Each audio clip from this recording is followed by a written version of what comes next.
इनसेम और unit test.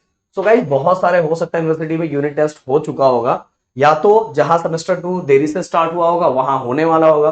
But अगर मैं इनसेम की बात करूं, जैसे पुणे में उसको इनसेम बोला जाता है, और इनसेम के अंदर अगर मैं बात करूं तो इनसेम इनके 10 दिन के बाद है। और इनसेम भी समझ लो फाइनल एग्जाम की तरह ही है, क्योंकि इसके मार्क्स और एंडसेम और इनसेम के मार्क्स को ऐड करके हमारा फाइनल रिजल्ट बनता है। तो और यूनिट टेस्ट की बात करूं तो इसके भी इंटरनल मार्क्स ऐड किए जाते हैं। अगर अभी भी आप वही गलती दोहराने वाले हो जो आपने सेमेस्टर 1 में दोहराई है, तो भाई उस पर कुछ कहा नहीं जा सकता, क्योंकि अभी भी आप अगर अपनी गलतियों से नहीं सीख रहे हो, नई चीजों को समझ रहे हो, आपने क्या गलतियां सेम 1 में की थी और वो गलतियों को आप अब समझ के एनालाइज करके उसको चेंज करने का ट्राई नहीं कर रहे हो, तो कहीं ना कहीं बहुत पछतावा होगा आगे जाके। और तब लेट हो जाने से, क्योंकि जब फर्स्ट ईयर निकल जाएगा ना, फर्स्ट ईयर तो निकलेगा ही, आप निकल रहे हो कि नहीं निकल रहे हो वो अलग बात है, पर फर्स्ट ईयर तो निकलने वाला है। तो भाई अभी भी आपके पास टाइम है, अभी भी आपके पास अच्छा खासा समय है, आप उसको अच्छे से यूटिलाइज करके प्रॉपर प्लानिंग करके आप चीजों को चेंज कर सकते हो। सब कुछ आपके हाथ में। अगर आप नहीं करना चाहते हो, आप अभी भी मतलब कि आपका रूटीन उसी तरह से चल रहा है कि नहीं यार जो होगा देखा जाएगा, अभी तो बहुत नजदीक है, अभी तो सॉरी बोल रहा हूं अभी तो बहुत दूर है। इनसेम की अगर मैं बात करूं 10 दिन के बाद इनसेम है, पूरी प्लानिंग हो जानी चाहिए कि पूरी प्लानिंग होनी चाहिए कि मुझे ऐसे ऐसे करना है, ऐसे ऐसे पढ़ना है, ये सब्जेक्ट ऐसे खत्म करना है, वो सब्जेक्ट वैसे खत्म करना है, इतना टाइम देना है, अगर असाइनमेंट भी कोई मिल रहा है तो उसको मुझे इस तरह से प्लान करके मुझे कॉलेज में ही खत्म करना है। ये सभी प्लानिंग आपकी हो चुकी होगी, और आप तक आपने इंजीनियरिंग को हो सकता है, मैं 100% तो नहीं बोलूंगा, एटलीस्ट 50% तो समझ चुके होंगे कि इंजीनियरिंग की स्टडी कैसे करनी रहती है। क्योंकि गाइस देखो अपने पास टाइम बहुत कम होता है, और इस कम टाइम के अंदर ही हमारे पास इतने एग्जाम आते रहते हैं ना, और उन सभी एग्जाम को हमें अच्छा स्कोर करना रहता है। यूनिट टेस्ट की बात करो तो यूनिट टेस्ट में भी स्कोर करना रहता है कि यूनिट टेस्ट को भी हमें फाइनल में ऐड, इंटरनल मार्क्स में ऐड किया जाता है। और अगर इनसेम की बात करूं तो इनसेम और एंडसेम को मिला के पुणे वाले बच्चों का फाइनल रिजल्ट बनता है। तो भाई ये सभी मेरे ख्याल से आपको पता होगा। अब देखो अगर हम बात करें तो अपने पास टोटल मिला के, हम इसको चेंज कर देते हैं, ओके। अगर मैं बात करूं सो हमारे पास दो दो मॉड्यूल हो दिया जाएगा, या तो यूनिट टेस्ट की बात करो या तो मैं इनसेम की बात करूं, तो दोनों में दो मॉड्यूल है। अरे यार दो मॉड्यूल है, बहुत बड़ा टास्क नहीं है। मान लो कुल मिला के 5 या 6 मॉड्यूल रहता है, वैसे 6 रहता है पर हर जगह के कैंसिल कर दिया जाता है, हो सकता है इस बार भी कैंसिल किया जाए। तो 6 में से मैं 6 कंसिडर करके चलता हूं, 6 में से 2 मॉड्यूल भाई इंजीनियरिंग स्टूडेंट, याद रखो इंजीनियरिंग स्टूडेंट वो स्टूडेंट होते हैं जो कम टाइम में ऐसा जलवा करके दिखाते हैं जो किसी ने सोची ना होगी। समझ में आया? तो यहां तो 6 में से 2 ही मॉड्यूल है। और अपने पास अगर मैं इनसेम्स के से कंपैरिजन करके अगर डिसाइड करूं टाइम, तो मेरे पास अभी भी 10 दिन टाइम बचा हुआ है। और 10 दिन नहीं बचा हुआ, 10 दिन के साथ 10 रातें भी बची हुई है। समझ में? आप 10 दिन के साथ 10 रातें भी बची हुई है, और उस दिन और रातों को किस तरह डिवाइड करते हो, किस तरह से अपने असाइनमेंट जो टीचर दे रही है उसको करते हो। अगर मैं यूनिट टेस्ट की बात करूं तो यूनिट टेस्ट वाले बच्चे बस अब जो टीचर असाइनमेंट दे रही है ना, बस अगर वो असाइनमेंट पे आपने फोकस करके उनको उनकी प्रैक्टिस करके उनको दिमाग में फिट कर लिया, तो भी आपका यूनिट टेस्ट बहुत अच्छे से निकल जाएगा। यूनिट टेस्ट बहुत अच्छे से बहुत अच्छा स्कोर कर लोगे। जैसे यूनिट टेस्ट वाले बच्चों का 20 मार्क्स का यूनिट टेस्ट होगा, और इनसेम जो पुणे वाले बच्चे हैं उनका 30 मार्क्स का होगा।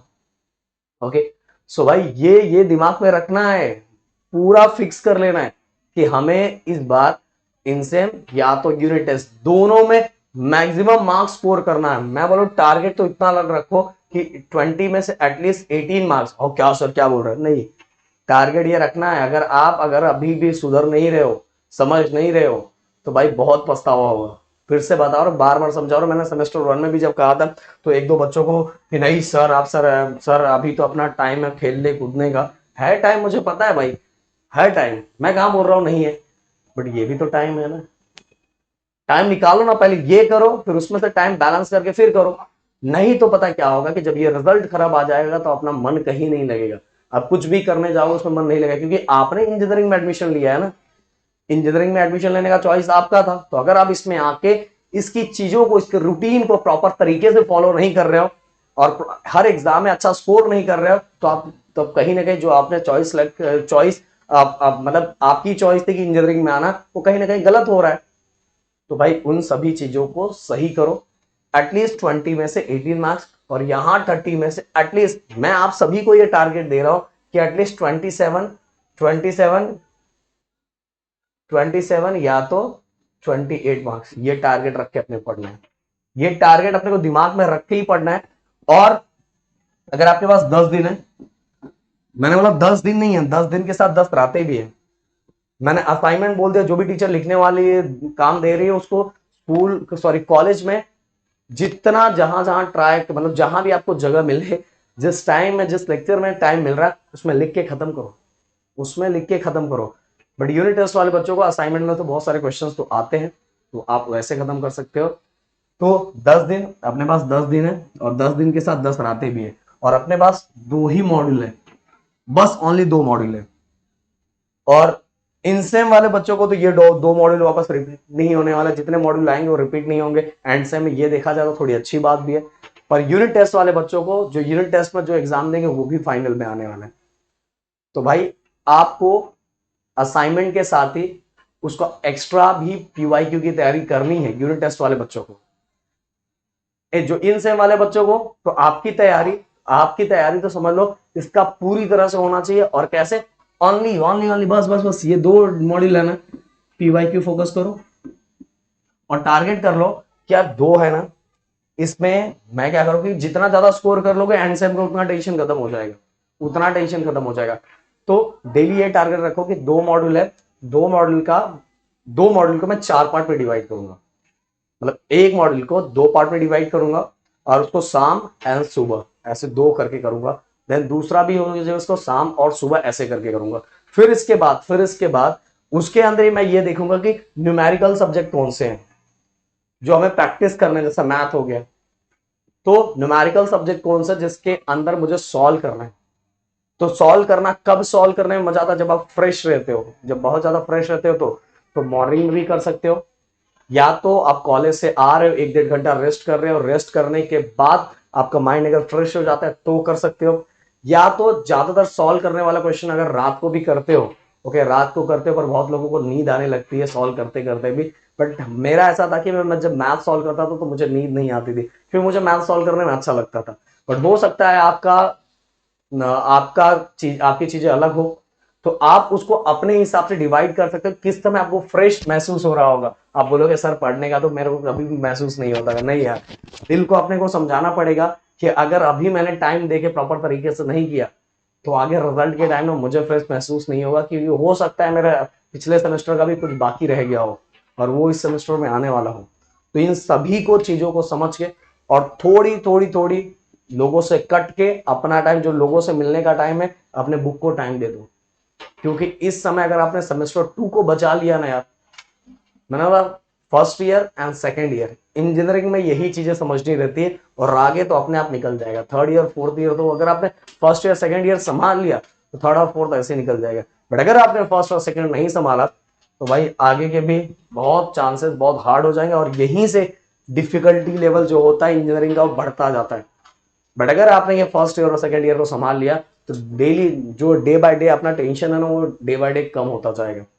तो 10 दिन को डिवाइड करो, न्यूमेरिकल सब्जेक्ट जो फ्रेश जब आपको फील हो रहा, तो पर अगर फ्रेश कभी भी नहीं फील होता है, तो भाई आपको कंपलसरी करना है ये 2 से 2.5 घंटा। मॉर्निंग में आप उठ के सबसे पहले रिवाइज करना है, देन उसके बाद थ्योरी वाले सब्जेक्ट को भी पढ़ना है, न्यूमेरिकल की प्रैक्टिस करनी है मॉर्निंग में। अगर आप ऐसे स्टूडेंट हो कि सर मैं रात तक जाग के कर सकता हूँ, मैं सुबह नहीं उठ सकता हूँ, तो चलेगा, आप रात को जाग के करो, सुबह आप स्कूल के कॉलेज जाओ। अगर आप ऐसे स्टूडेंट हो, जैसे मैं अपना बता रहा हूँ, मैं कैसे करता था कि मुझे रात को मैं कितने भी घंटे पढ़ सकता था, कितने बजे भी तक पढ़ सकता था। बट अगर मुझे मॉर्निंग में बोला जाए उठने को ना, तो फिर भी मैं सुबह 6:30 बजे तक तो उठ जाता था। ऐसा नहीं कि सर आप बोल रहे 8 बजे उठता, ऐसा नहीं, 6:30। मतलब कोई मुझे बोले कि 4:30 को उठ के आप स्टडी करो, तो नहीं, एग्जाम के टाइम उठ सकता था, बट रेगुलर फॉर्म में कभी नहीं उठता था मैं रात को मुझे 1:30-2 बजे तक बोले, 2:30 बजे तक बोले, तो मैं जाग सकता था। बट सुबह बोला जाए कि सोने के बाद जागो 4:30 बजे, तो ये नहीं होता था। तो अपने आप को समझो कि आप किस तरह ज्यादा अच्छा कर सकते हो, उस समय करो, बस करना इंपॉर्टेंट है भाई। समझना, ये डिवाइड करके करना स्टार्ट करो। तो शायद मेरी बात समझ में आ गई होगी, और समझ में आना भी जरूरी है, क्योंकि आप समझ रहे हो, आप तो अब समझदार हो चुके हो कि क्यों जरूरी है। तो मिलते हैं नेक्स्ट वीडियो में। Thank you so much guys, जय हिंद दोस्तों।